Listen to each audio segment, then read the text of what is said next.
katulad po yung sinasabi ni Mayor na humingi lang po akong tawad sa mga nagawa ko, sa mga tingin sa akin ng tao. Di naman po ako masamang tao, mabait naman po ako. Actually po, medyo stress na rin po, hindi ko na rin po alam kung saan po ako lulugar. Sa mga nagsasabi po nila sa akin, wala po, di na rin po talaga alam.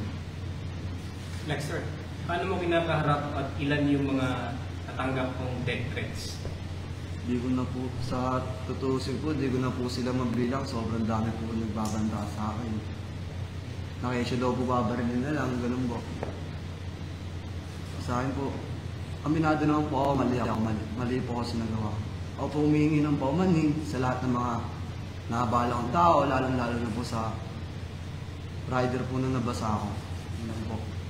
Sa lahat po nung nagpi-fakebook, huwag nyo na pong gawin yun dahil sa karamihan na tao, sila po yung naaabala nyo, hindi naman po ako. Sa maawa din po kayo sa mga seller, rider, sa mga fast food na ino-orderan nyo ng pagkain, sa kanila lang po kayo maawa, huwag na po sa akin.